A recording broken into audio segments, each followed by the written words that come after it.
കൊൽക്കത്തയിലെ ഡോക്ടറുടെ മരണവുമായി ബന്ധപ്പെട്ട പുതിയ വിവരങ്ങൾ ഒന്നും പ്രേക്ഷകരിലേക്ക് നമ്മൾ എത്തിച്ചിട്ടില്ല. അല്ല, പുതിയ വിവരം എന്ന് പറഞ്ഞാൽ ഏറ്റവും ഭീകരമായ ഞെട്ടിക്കുന്ന വിവരമാണ്. സന്ദീപ് ഘോഷ് എന്ന് പറഞ്ഞ പ്രിൻസിപ്പളിനെ കുറിച്ച് ആരോപണങ്ങളുണ്ടല്ലോ.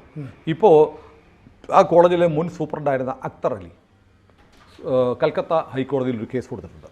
ആ കേസിൻ്റെ വിവരങ്ങൾ ഏതൊരു മനുഷ്യനെ ഞെട്ടിപ്പിക്കുന്നതാണ്. RG കാർ ആശുപത്രിയിൽ 2 പ്രധാനപ്പെട്ട കച്ചവടങ്ങൾ നടന്നിരുന്നു. സന്ദീപ് ഘോഷ് എന്നുള്ള പ്രിൻസിപ്പളാണ് നടത്തിയിരുന്നത്. ഒന്ന്, ശവശരീരങ്ങളുടെ കച്ചവടം. ആലോചിച്ച് നോക്കൂ, ആശുപത്രി, ഒരു മെഡിക്കൽ കോളേജ് ആശുപത്രിയിൽ പലതരത്തിൽ, സർക്കാർ ആശുപത്രിയല്ലേ, ധർമാശുപത്രിയാണ്, പലയിടത്തു നിന്ന് ഊരും പേരും ഇല്ലാത്ത, ആരുമില്ലാത്ത ആളുകളും അനാഥരുമൊക്കെ ഉൾപ്പെടുന്ന ആളുകൾ ആശുപത്രി ചികിത്സയ്ക്കെത്തും, മരിക്കും. ഇവരുടെ മൃതദേഹങ്ങൾ വിൽക്കും സ്വകാര്യ ആശുപത്രികൾ. അതുകൂടാതെ ഇങ്ങനെ അനാഥരായി എത്തുന്ന മറ്റാരുമില്ലാത്ത ആളുകൾ ദുരൂഹ സാഹചര്യത്തിൽ കൊല്ലപ്പെടും, അവരുടെ ആന്തരാവയവങ്ങൾ നഷ്ടപ്പെടും. അതായത് അവയവ റാക്കറ്റ്, മൃതശരീര റാക്കറ്റ്. ഇതിൻ്റെ ആളായിരുന്നു സന്ദീപ് ഘോഷ് എന്ന് പറഞ്ഞ പ്രിൻസിപ്പൾ എന്ന് ആശുപത്രിയിലെ അസിസ്റ്റൻറ്റ് സൂപ്രണ്ടായിരുന്ന അക്തർ അലി ഹൈക്കോടതിയിൽ കൊടുത്ത ഹർജിയിൽ പറയുന്നു. അതുമാത്രമല്ല, അതിലും ഭീകരമായൊരവസ്ഥ നമ്മുടെ തൊട്ടടുത്ത രാജ്യമായ ബംഗ്ലാദേശുമായി ബന്ധപ്പെട്ടതാണ്. അത് ഈ ആശുപത്രിയിൽ ഉപയോഗിക്കുന്ന ബയോ വേസ്റ്റുകളുണ്ടല്ലോ. ബയോ വേസ്റ്റുകൾ എന്ന് പറഞ്ഞാൽ ഈ ആളുകളുടെ അഴുക്ക് പറ്റുന്ന പഞ്ഞിയൊക്കെ ഉണ്ട്. അത് കൂടാതെ, അതിനെക്കുറിച്ചല്ല, ഈ ഗ്ലൗസ്, ശസ്ത്രക്രിയയൊക്കെ കഴിഞ്ഞിട്ട് അല്ലെങ്കിൽ രോഗികളെ നോക്കി കഴിഞ്ഞ് ഉപേക്ഷിക്കുന്ന ഗ്ലൗസ്, സിറിഞ്ചുകൾ, ഇതെല്ലാം നിയമപ്രകാരം, മെഡിക്കൽ കൗൺസിലിൻ്റെ നിയമപ്രകാരം ഇതൊക്കെ നശിപ്പിച്ച് റീസൈക്കിൾ ചെയ്യണം. നമുക്കറിയാം, നമ്മുടെ ആശുപത്രിയിലൊക്കെ ചെന്ന് കഴിഞ്ഞാൽ നമ്മൾ കുത്തിവെച്ച് കഴിഞ്ഞാൽ ആ സൂചി എപ്പോൾ തന്നെ ഒടിച്ച് കരിച്ച് കളയാണ്. പക്ഷേ RG കാർ ആശുപത്രിയിൽ ഈ ഗ്ലൗസുകൾ, സിറിഞ്ചുകളൊക്കെ ശേഖരിക്കും. എന്നിട്ട് നേരെ ബംഗ്ലാദേശിൽ വിൽക്കും. ബംഗ്ലാദേശിൽ വിറ്റിട്ട് ഇത് കഴുകി തുടച്ച് വൃത്തിയാക്കി പുതിയ പാക്കറ്റിൽ ഇന്ത്യയിലേക്ക് ഉൾപ്പെടെ തിരിച്ചു വരും. ബംഗ്ലാദേശിൽ നിന്ന് വരും. ഇത് കുറഞ്ഞ വിലയ്ക്ക് വാങ്ങി സർക്കാർ ആശുപത്രികൾ ഉപയോഗിക്കും കൽക്കത്തയിൽ. എന്തെല്ലാം രോഗങ്ങളാണ് വരുന്നത്! എത്ര ഭീകരമായ, നിഷ്ഠൂരമായ, നീചമായ കൃത്യമാണ്! ഒന്ന് ആലോചിക്കണം. ആശുപത്രിയിൽ എത്തുന്ന മൃതദേഹങ്ങൾ വിൽക്കും.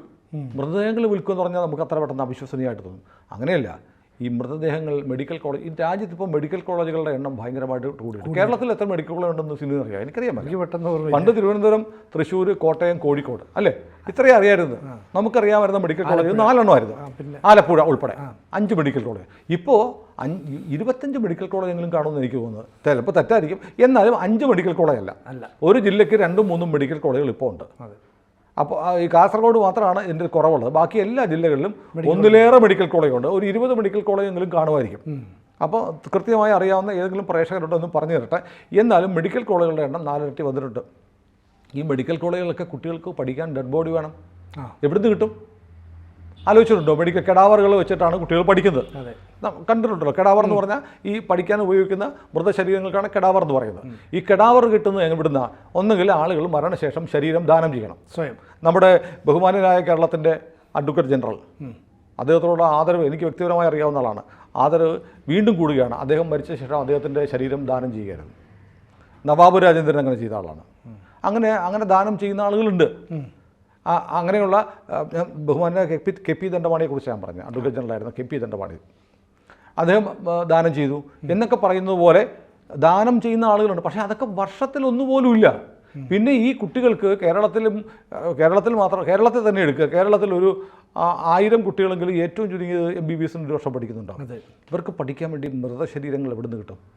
വലിയ ചോദ്യമാണ്. മുമ്പൊരിക്കൽ കേരളത്തിലെ പ്രശസ്തമായ ഒരു ആശുപത്രിയുമായി ചേർന്നുള്ള മെഡിക്കൽ കോളേജിലേക്ക് ശവങ്ങൾ കിട്ടാൻ വേണ്ടിയിട്ട് സെമിത്തേരികളിൽ നിന്ന് ശവം മാറ്റിയെടുക്കുന്ന റാക്കറ്റിനെ ഉണ്ടായിരുന്നു. മധ്യ കേരളത്തിലെ, സെൻട്രൽ കേരളയിലെ ഒരു പ്രധാനപ്പെട്ട ആശുപത്രിയുമായി ബന്ധപ്പെട്ടൊരു വിവാദം ഒരു 10-15 വർഷം മുമ്പുണ്ടായിരുന്നു. അവർ മെഡിക്കൽ കോളേജ് ആരംഭിച്ച സമയത്താണ്. അപ്പം ഈ ഡെഡ് ബോഡീസ് ആവശ്യമാണ്. ഡെഡ് ബോഡീസിനും മാർക്കറ്റുണ്ട്. ഈ മാർക്കറ്റ് എന്ന് പറയുന്നത് മാർക്കറ്റിനെ ലാക്കാക്കി പ്രവർത്തിക്കുന്ന ഒരു റാക്കറ്റുമുണ്ട്. ഈ റാക്കറ്റ് പ്രധാനമായും മെഡിക്കൽ കോളേജുമായി ബന്ധപ്പെട്ടാണ്. ഇതിൻ്റെ തലവൻ ഈ പറയുന്ന സന്ദീപ് ഘോഷായിരുന്നു എന്നാണ് പറയുന്നത്. പിന്നെ അതിലും ഭീകരമാണ്. എന്താണ്? ആശുപത്രിയിൽ ചികിത്സയ്ക്ക് എത്തുന്ന ഊരും പേരും ഇല്ലാത്ത, ആരോരുമില്ലാത്ത ആളുകളുടെ അവയവങ്ങൾ തട്ടിയെടുക്കുക എന്നുള്ളത്. അത് രണ്ടാമത്തെ. മൂന്നാമത്തെ നോക്കൂ, ഉപയോഗശൂന്യമായ ഗ്ലൗസ്, സിറിഞ്ച്, ഇതൊക്കെ ബംഗ്ലാദേശിന് വിറ്റ് അതിന് 20% അത്രയൊക്കെ കമ്മീഷൻ കിട്ടുന്നത്. ഈ പ്രിൻസിപ്പൽ ഇത് വെറുതെ അലിഗേഷൻ, ഇയാളുടെ ശത്രുത കൊണ്ട് അക്തർ അലി പറഞ്ഞതല്ല. അക്തർ അലി ഈ കാര്യങ്ങൾ സ്റ്റേറ്റ് വിജിലൻസ് കമ്മീഷൻ മുമ്പാകെ പറഞ്ഞിരുന്നു. സ്റ്റേറ്റ് വിജിലൻസ് കമ്മീഷൻ അന്വേഷണം നടത്തിയിട്ട് ഇയാൾക്കെതിരെ ഈ ആരോപണങ്ങൾ ശരിയാണ് എന്ന് കണ്ടെത്തി. ഇത് കൂടാതെ ഈ മരുന്ന് വാങ്ങുന്നതിലും നിലവാരം കുറഞ്ഞ മരുന്ന് വാങ്ങുന്നു, ഈ മരുന്നിൻ്റെ മറവിൽ നിരോധിക്കപ്പെട്ട പ്രിസ്ക്രിപ്ഷൻ ഉണ്ടെങ്കിൽ മാത്രം കിട്ടുന്ന മരുന്നുകൾ വാങ്ങുന്നു, അതിൻ്റെയൊക്കെ ലോബിയായി പ്രവർത്തിച്ചിരുന്നു. ഇത് സംബന്ധിച്ച് മറ്റേ ആശുപത്രിയിലെ പണികൾ വരുമ്പോൾ 2 കരാറുകാർക്കേ കൊടുക്കത്തുള്ളൂ. ഇയാളുടെ അടുപ്പക്കാരായ സുമൻ ഹസാറ, ബിപ്ലാബ് സിൻഹ എന്ന് പറയുന്ന 2 പേരാണ് അർജിക്കാർ ആശുപത്രിയിൽ ഇയാൾ പ്രിൻസിപ്പളിനായതിനു ശേഷമാണ് എല്ലാ പണിയും ചെയ്യുന്നത്. അപ്പം മൊത്തത്തിൽ പ്രിൻസിപ്പളിൻ്റെ നേതൃത്വത്തിൽ ശവം വിൽക്കുന്നു, സിറിഞ്ച് വിൽക്കുന്നു, ഗ്ലൗസ് വിൽക്കുന്നു, അവയവം വിൽക്കുന്നു. ഇങ്ങനെ സമ്പൂർണ്ണ റാക്കറ്റിൻ്റെ ഒരു മാഫിയ കേന്ദ്രമായിരുന്നു അർജിക്കാർ ആശുപത്രി. ഇതിൻ്റെ പങ്ക് ഉറപ്പായും മമതാ ബാനർജിയുടെ പാർട്ടിക്ക് എത്തുന്നുണ്ടായിരുന്നു. അതുകൊണ്ടായിരുന്നു മമത ഇയാളെ അതിഭയങ്കരമായി സഹായിച്ചത്. ഈ വിവാദമുണ്ടായ ഉടനെ, ഈ പെൺകുട്ടി കൊല്ലപ്പെട്ട ഉടനെ വലിയ വിവാദമായപ്പോൾ ഇയാളെ അവിടെ നിന്ന് സ്ഥലം മാറ്റി. ഇയാൾ രാജിവെച്ചു പ്രിൻസിപ്പൽ സ്ഥാനം. ഉടനെ ഇയാളെ കൽക്കത്ത നാഷണൽ ഇൻസ്റ്റിറ്റ്യൂട്ട് എന്ന് പറഞ്ഞാൽ ഇതിനേക്കാളും വലിയ ആശുപത്രിയുടെ പ്രിൻസിപ്പളാക്കി. ഹൈക്കോടതി ഇടപെട്ടപ്പോഴാണ് അയാളെ മാറ്റിയത്. എന്നിട്ട് മാത്രമല്ല, ഇയാൾ അവിടെ തെളിവ് നശിപ്പിക്കാൻ നടത്തിയ എല്ലാ കാര്യങ്ങളും സുപ്രീം കോടതി ഇന്നലത്തെ വിധിയിലും പറയുന്നുണ്ട്. പോലീസ് സുപ്രീം കോടതി ചോദിച്ചത് അവിടെ ആശുപത്രിയിലെത്തി ഇവിടുത്തെ ഇൻക്വസ്റ്റും അടക്കം തടയാൻ ഈ പ്രിൻസിപ്പൽ ആരാണ് ഇയാൾ ആരെയാണ് രക്ഷിക്കാൻ ശ്രമിച്ചത്? ഈ ചോദ്യങ്ങൾ എൻ്റെ അല്ല. പോലീസിനെ അവിടെ FIR ഇടുന്നതിൽ വരെ 14 മണിക്കൂർ കഴിഞ്ഞിട്ടാണ് FIR ഇട്ടത്. അതുവരെ അങ്ങോട്ട് കയറ്റുന്ന പോലുമില്ല. അങ്ങോട്ട് കയറ്റുന്ന പോലുമില്ല. ഇത് തടയാൻ ആരാണ്? ഇയാൾ ആരെ രക്ഷിക്കാൻ ശ്രമിച്ചു? ചന്ദ്രചൂഡ് ഇന്നലെ ചീഫ് ജസ്റ്റിസ് സുപ്രീം കോടതി ചോദിച്ചതാണ്. പിന്നെ അൺനാച്ചുറൽ ഡെത്തായിട്ട് കേസെടുത്തു. പോലീസ് അങ്ങനെ അൺനാച്ചുറൽ ഡെത്തായിട്ട് കേസെടുത്തു. ഇത് ആത്മഹത്യയാണെന്ന് പ്രിൻസിപ്പൾ പറഞ്ഞു. അൺനാച്ചുറൽ ഡെത്തിന് കേസെടുത്തിട്ട് അത് FIR ഇടാനായിട്ട് 14 മണിക്കൂർ എടുത്തു. ഇന്നലെയൊക്കെ നമ്മൾ പറഞ്ഞ 11.5 മണിക്കൂർ, 11.5 സുപ്രീം കോടതി പറഞ്ഞു 14 മണിക്കൂർ കഴിഞ്ഞ് FIR ഇട്ടത്. അതും എന്താണെന്നറിയോ? ഈ ബോഡിയുടെ പോസ്റ്റ്മോർട്ടം കഴിഞ്ഞതിന് ശേഷം മാത്രം. അതിനു മുമ്പ് FIR ഇട്ടില്ല.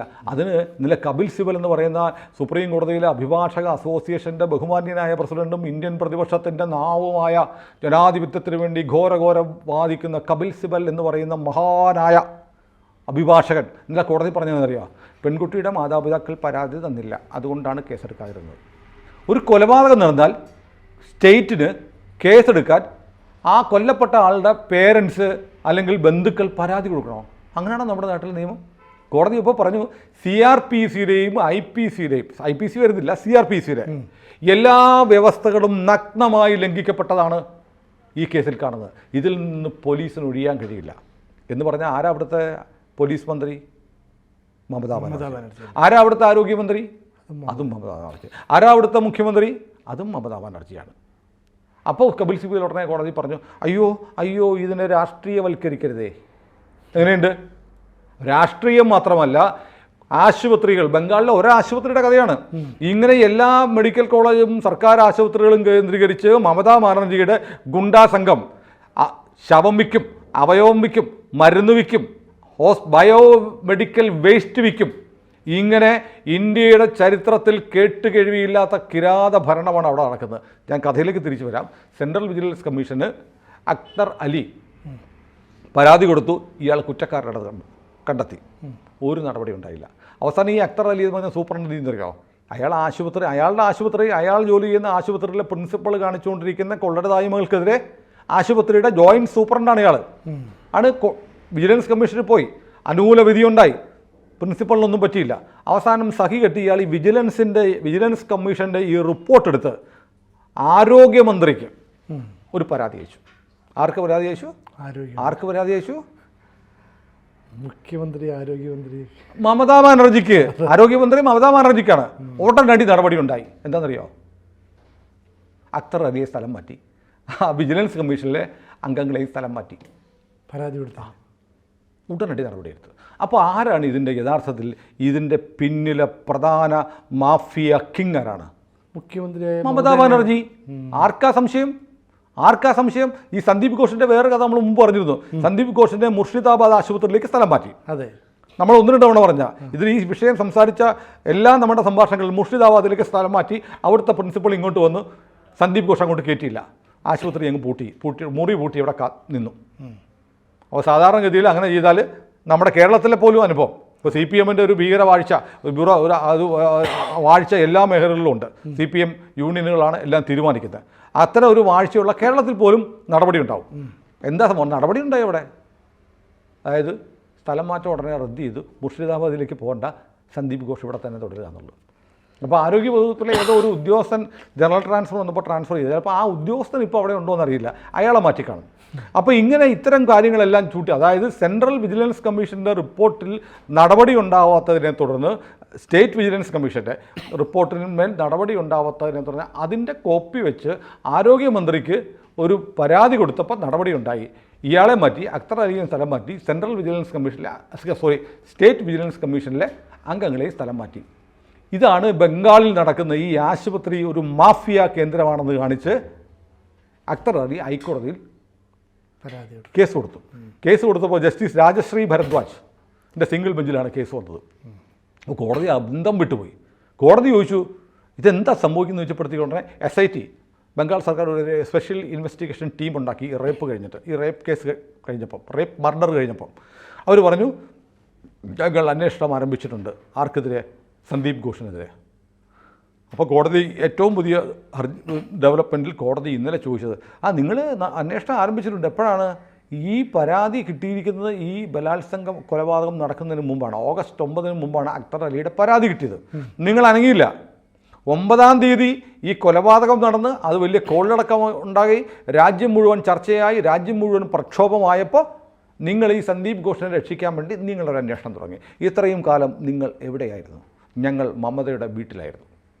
കാരണം മമതയുടെ പാദസേവ ചെയ്യുമല്ലേ. സർക്കാരിൻ്റെ സകല ഏജൻസികളും മമതാ ബാനർജിയുടെ പാദസേവ ചെയ്യുകയാണ്. അപ്പോൾ ഇന്ത്യയിലെ എല്ലാ നിയമ സംവിധാനങ്ങളും, എല്ലാ ജനാധിപത്യ മര്യാദകളും, എല്ലാ മനുഷ്യാവകാശങ്ങളും, എല്ലാ നൈതികതയും തകർത്ത് കളയുന്ന ഒരു ഭരണകൂടത്തിൻ്റെ ഒടുവിലത്തെ ഇരയാണ് ബംഗാളിലെ ഈ ഡോക്ടർ. അത് ഇനിയും ഓരോ ദിവസവും പുതിയ കഥകൾ, ഞെട്ടിപ്പിക്കുന്ന കഥകൾ, രാജ്യത്തിൻ്റെ ചരിത്രത്തിൽ കേട്ടുകഴിവില്ലാത്ത കഥകളാണ് ബംഗാളിൽ നിന്ന് വരുന്നത്. എന്നൊരു മുഖ്യമന്ത്രിയാണ് എല്ലാ അഴിമതിക്കും, എല്ലാത്തിൻ്റെയും കിങ് പിൻ, എല്ലാത്തിൻ്റെയും അവസാനം എത്തുന്നത് ചരട് എന്ന് പറയുന്ന മമത എന്ന് പറയുന്ന 2 കാലിൽ നടക്കുന്ന ഈ മൃഗത്തിൻ്റെ കയ്യിലാണ്. രാജ്യത്ത് ഇതുപോലെ കിരാതവാഴ്ച നടക്കുന്ന, ഇതുപോലെ അധികാരത്തെ ദുരുപയോഗം ചെയ്യുന്ന, ഇതുപോലത്തെ ജനാധിപത്യത്തെ കശാപ്പ് ചെയ്യുന്ന ഒരു സർക്കാർ ബംഗാളിലല്ലാതെ വേറൊരിടത്തുമില്ല എന്ന് ഓരോ ദിവസവും ലോകത്തിന് മുന്നിൽ തെളിഞ്ഞുകൊണ്ടിരിക്കുകയാണ്. അതിന് ഒരു പാവപ്പെട്ട യുവ ഡോക്ടറുടെ ജീവിതം ബലി കൽപ്പിക്കേണ്ടി വന്നു. അപ്പോൾ CBI അന്വേഷിക്കുകയാണ്. CBIയിൽ നമുക്ക് പ്രതീക്ഷയുണ്ട്, കോടതിയിൽ പ്രതീക്ഷയുണ്ട്. സുപ്രീം കോടതി ചീഫ് ജസ്റ്റിസിൻ്റെ നേതൃത്വത്തിലുള്ള 3-അംഗ ബെഞ്ച് ഈ കേസ് പരിഗണിക്കുമ്പോൾ കൂടുതൽ വിവരങ്ങൾ പുറത്തു വരും. അപ്പോൾ കപിൽ സിബൽ നിലവിളിക്കും, അയ്യോ രാഷ്ട്രീയം പറയല്ലേ എന്ന്.